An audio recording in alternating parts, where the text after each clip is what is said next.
কখনো পার্টির মহাসচিব বা কোনো পদস্থ নেতা ওই ক্লার্কের মতো বসে পড়েন নাই যে অমুক জায়গায় দেওয়া হলো, হয়নি, বরং এই নমিনেশন ডিক্লেয়ার করার পরে সারা দেশে মরা কান্না শুরু হয়ে গেছে। এই দুই প্রধান শরিক যদি নির্বাচনের ব্যাপারে একটু বাঁকা হয়ে থাকে তাহলে এই তারিখে নির্বাচন হওয়া খুব কঠিন ব্যাপার আমি দেখি না। দেখেন, নির্বাচন আসলে একটা রাজনৈতিক দল প্রার্থী ঘোষণা করবে, এটা একটা স্বাভাবিক প্রক্রিয়া হবেই। কিন্তু আমরা ঘোড়ার আগে গাড়ি জুড়ে দেওয়ার একটা প্রবাদ জানি বাংলাদেশে, কিন্তু বিএনপি যে কালকে 237টা আসনে সম্ভাব্য চূড়ান্ত প্রার্থী, কিন্তু খেয়াল করেন বলছে সম্ভাব্য চূড়ান্ত প্রার্থী তালিকা দিল, এটাকে আমার গাড়ির আগে চাকা চলে যাওয়ার মতো মনে হলো। কারণ সাধারণত আমরা দেখেছি ট্র্যাডিশনাল ব্যাপার, একেবারে বাংলাদেশ, প্রতিবেশী ভারত, সব জায়গায় নির্বাচন কমিশন শিডিউল ডিক্লেয়ার করার পরে রাজনৈতিক দলগুলো তাদের দলের নেতাদের কাছ থেকে প্রার্থিতার জন্য দরখাস্ত আহ্বান করে। এক একটি আসনের জন্য 5 জন, 7 জন, 10 জনও দরখাস্ত জমা দেয়, একটা নির্দিষ্ট অঙ্কের জামানত সহ অফারের যোগ্য। সেটা 25,000 হতে পারে, কোনো পার্টি 10,000, বিএনপি বোধহয় 25,000 নিয়েছে গত ইলেকশনে।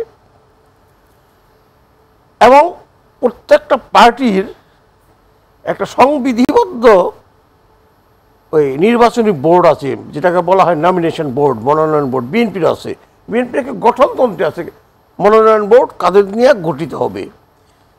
স্ট্যান্ডিং কমিটির মেম্বার থাকবেন এবং সংশ্লিষ্ট জেলার সভাপতি, সেক্রেটারি, পদাধিকার বলে ওই মনোনয়ন বোর্ডের সদস্য হবেন।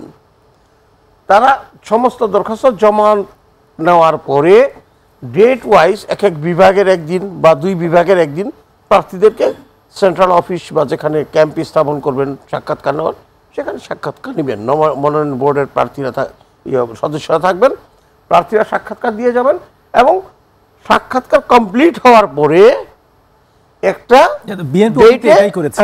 একটা ডেটে ইন্ডিভিজুয়াল সাক্ষাৎকার হবে, তো একটা ডেটে ওটা পত্রপত্রিকায় দিয়ে দেওয়া হয়।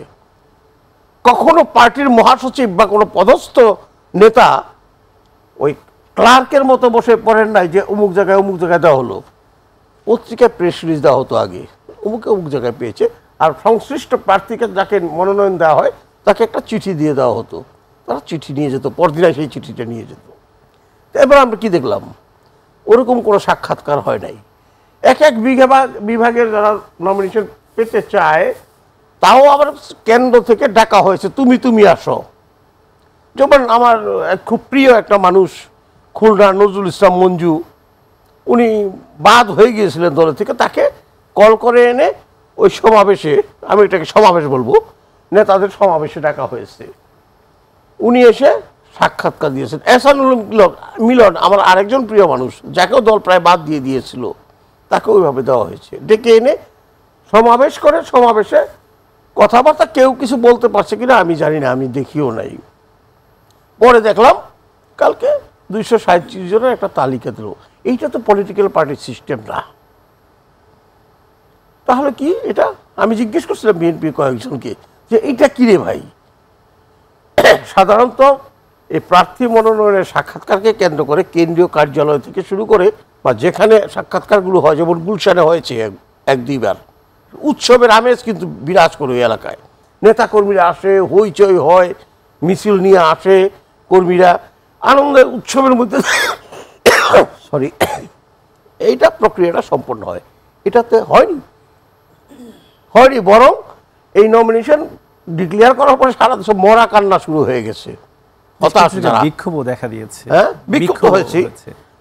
এখন কথা হলো, আমি কেন আমার ট্র্যাডিশনকে ফলো করব না, আমার গঠনতন্ত্রকে ফলো করব না? কারণ গঠনতন্ত্রে বলা আছে মনোনয়ন বোর্ড প্রত্যেক প্রার্থীর ইন্ডিভিজুয়াল সাক্ষাৎকার নিয়ে তারপরে নমিনেশন ডিক্লেয়ার। আসলে একটা হইতে পারে পার্টির মানে যারা সেন্ট্রাল কমিটি বা স্ট্যান্ডিং কমিটি যারা, একটা কোর কমিটি আর কি, তারা হয়তো সিদ্ধান্ত নিল অমুক আসন অমুকরে, অমুক আসন অমুকরে, অমুক আসন অমুকরে সিলেক্ট করে রাখলো মনে মনে বা গোপন দলিলে। সাক্ষাৎকারটা তো নিবেন ভাই, এটা তো পার্টির ফান্ড রাইজিং এর একটা ব্যাপার আছে এখানে, 5 কোটি 10 কোটি টাকা আসতে পারে, সেটা তো করতে পারতেন, গোপনে রাখতে পারতেন, তারপরে একটা সাক্ষাৎকার নিয়ে আপনারা ডিক্লেয়ার করে দিতেন, কোনো ব্যাপার ছিল না। আর যেখানে নির্বাচন শিডিউলই এখন মতো ডিক্লেয়ার হলো না, এবং হবে কিনা এখনো আমার সন্দেহ আছে এই ডেটে, কারণ জামায়াত ইসলামী এখনো গণভোট আগে যাচ্ছে, টিল নাও, আগে না হলে তারা নির্বাচনে যাবে না। এনসিপিও প্রায় একরকম। এই দুই প্রধান শরিক যদি নির্বাচনের ব্যাপারে একটু বাঁকা হয়ে থাকে, তাহলে এই তারিখে নির্বাচন হওয়া খুব কঠিন ব্যাপার, আমি দেখি না। কিন্তু অনেকে বলছে জামায়াত ইসলাম বার্গেনিং করার জন্য এই দাবিটা উঠাচ্ছে। আর শোনেন, আমি বলছি কি যে আমি জিজ্ঞেস করছি, তখন আমি বললাম এইটা কি ভাই, এই যে এনসিপির বাচ্চা কাচ্চারা যেটা বলছিল যে নতুন বন্দোবস্ত, তো বিএনপি কি তোমরা নতুন বন্দোবস্ত করলা নমিনেশনের ব্যাপারে? এটা কি নতুন বন্দোবস্তের প্রতিফলন নাকি? এটা কি? এটা তো একটা পার্টি, প্রতিষ্ঠিত পার্টি, যার বয়স 46-47 বছর হয়ে গেল। এটা তো ছেলে খেলার ব্যাপার না। পৃথিবীর সব দেশে, একমাত্র আমেরিকায় প্রেসিডেন্সিয়াল ইলেকশনে ওই 1 বছর আগে, তাও আবার পার্টির ডেলিগেটদের ভোটে একজন প্রার্থী সিলেক্ট হয় তার পার্টির ভিতরে, তারপরে তাকে 3 মাস আগে ডিক্লেয়ার করেছে সেই প্রার্থী ডেমোক্রেট। আমাদের দেশে তো এই আপনি গণতন্ত্র, 1 মিনিট সময় দেন, আপনি গণতন্ত্রের কথা বলবেন, রাজপথে বলবেন, সব জায়গায় বলবেন, টক শোতে বলবেন, তারপরে দলতন্ত্র গণতন্ত্র কোথায় গণতন্ত্র? এইভাবে গণসমাবেশে ডেকে সবার সাথে কথা বলে আপনি নমিনেশন ডিক্লেয়ার করে দিলেন, এটা কি গণতান্ত্রিক চর্চা হলো?